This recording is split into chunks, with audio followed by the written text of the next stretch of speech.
तो मालदीव ने अपने ही पैर पर कुल्हाड़ी मारना शुरू कर दिया है और भारत के सभी लोगों ने जिस तरह से एकजुट होकर मालदीव का विरोध किया है, मालदीव के राष्ट्रपति की रातों की नींद उड़ गई है और भारत के जितने भी लोगों ने मालदीव जाने के लिए एयर टिकट और होटल बुकिंग कराए थे, उन्होंने खुद कैंसिल कर दिया है कि इज माई ट्रिप, जो कि होटल और एयर टिकट बुक करने की प्लेटफॉर्म है। इनके सीईओ ने भी मालदीव की बुकिंग को बंद कर दिया है। इसकी जगह पर लक्षद्वीप की बुकिंग को बढ़ावा दिया जा रहा है और मालदीव के राष्ट्रपति के अलावा सभी लोगों को समझ में आ गया है कि वह किस तरह से अपना नुकसान कर रहा है। और जिस तरह से मालदीव के 3 मंत्रियों को बर्खास्त किया गया है, अब राष्ट्रपति के साथ भी ऐसा करने का विचार लोग बना रहे हैं। भारत और मालदीव के इस विवाद में कुछ नई अपडेट आई है जिसे हम इस वीडियो में बताने वाले हैं, लेकिन आगे बढ़ने से पहले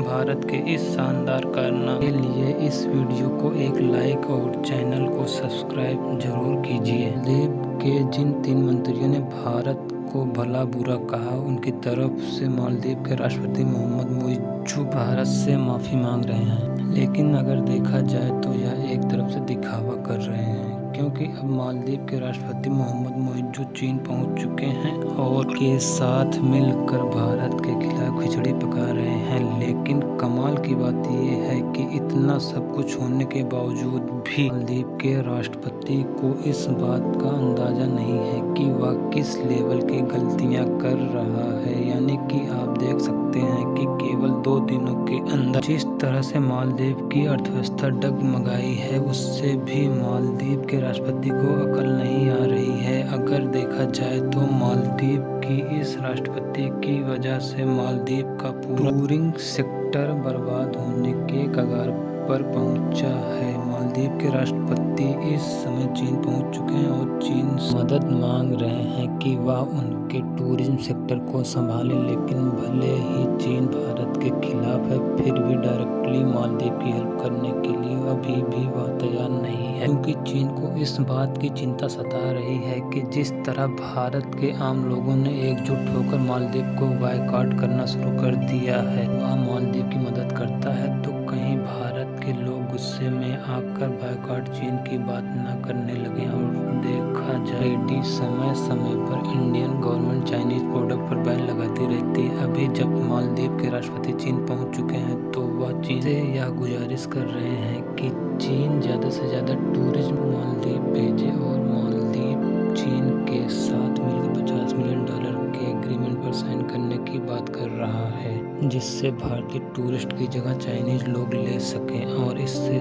जो मालदीव की टूरिस्ट इंडस्ट्री बर्बाद होने की कगार पर पहुंच गई है, उससे चीन के टूरिस्ट द्वारा बचाया जा सके। जैसा कि आप लोगों को मालूम होगा कि कुछ दिनों पहले भारत के प्रधानमंत्री नरेंद्र मोदी लक्षद्वीप के दौरे पर गए हुए थे और यही मालदीव के मंत्रियों को पसंद नहीं आती है और भारत के प्रधानमंत्री को जोकर या कहे कि इजराइल की कठपुतली बताते हैं, इसके साथ साथ हमारे कल्चर को भला बुरा बताते हैं और हमारे प्रधानमंत्री और कल्चर पर देश उंगली उठाए तो हम उसे बिल्कुल भी बर्दाश्त नहीं करने वाले हैं। और वह भी ऐसा देश जो कि पूरी तरह से भारत पर ही डिपेंडेंट है। अगर भारत अपनी पर उतर जाए तो कहीं का नहीं बचने वाला और इसलिए भारत सरकार से पहले भारत के लोग ने इसका मोर्चा संभाल लिया है और चारों तरफ मालदीव को पूरी तरह से बायकॉट करने के ही चर्चे चल रहे हैं। आपको बता दें कि भारत मालदीव की हर तरीके से मदद करता है, चाहे वह खाने पीने के प्रोडक्ट हों या इकोनॉमिकली हेल्प। और मालदीव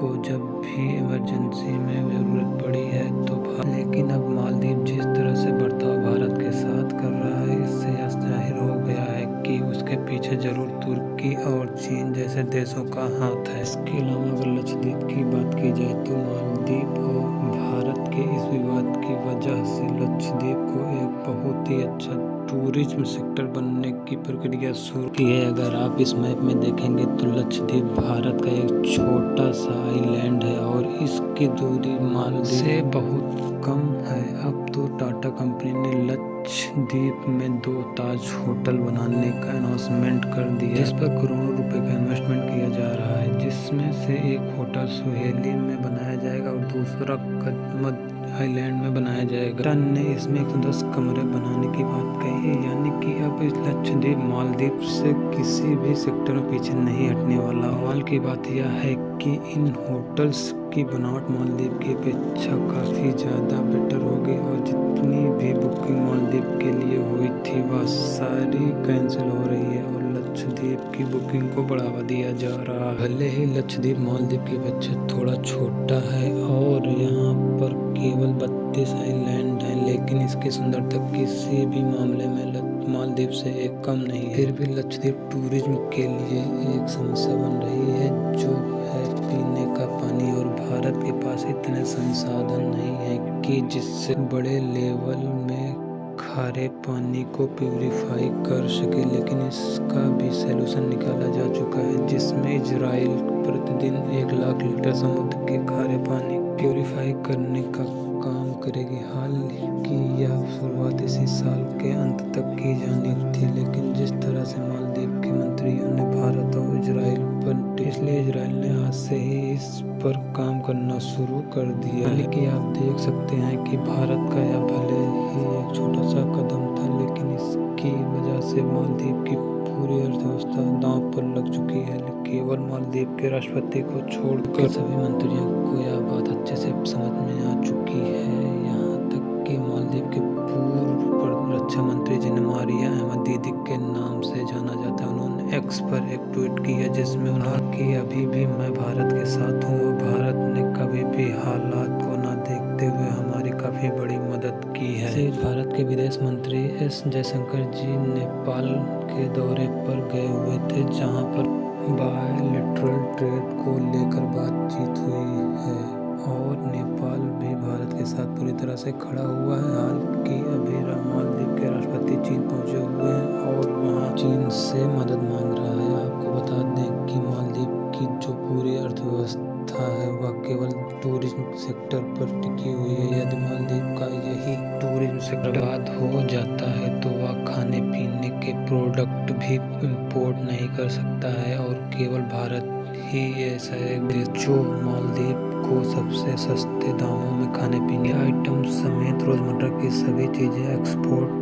करता है। और जिस तरह से बर्ताव चीन मालदीव के साथ की, इससे तो यह जाहिर हो गया है चाहे कुछ भी हो जाए, चीन भारत के खिलाफ होकर मालदीव की मदद नहीं करने वाला। फिलहाल चीन मालदीव की मदद करने से कतरा रहा है, लेकिन मालदीव के राष्ट्रपति मोहम्मद मुइज्जू चीन से मदद की फरमाइश कर रहे हैं। चीन मालदीव के साथ क्या करने वाला है इसका तो डिसाइड चीन ही करेगा। कि आपको क्या लगता है कि जिस तरह से मालदीव चीन से मदद की सिफारिश कर रहा है, इसे चीन मदद करने वाला है या नहीं? अपनी राय कमेंट में जरूर। और मालदीव की सबसे बड़ी टेंशन बढ़ाने वाली बात यह है कि लक्षद्वीप में एयरपोर्ट बनाने की भी तैयारी शुरू होने जा रही है। यानी कुल मिलाकर लक्षद्वीप मालदीव को टूरिज्म के मामले में एक बड़ी टक्कर देने वाला। भारत जिस तेजी के साथ लक्षद्वीप को बढ़ावा दे रहा है, उसके लिए इस वीडियो को एक लाइक जरूर करें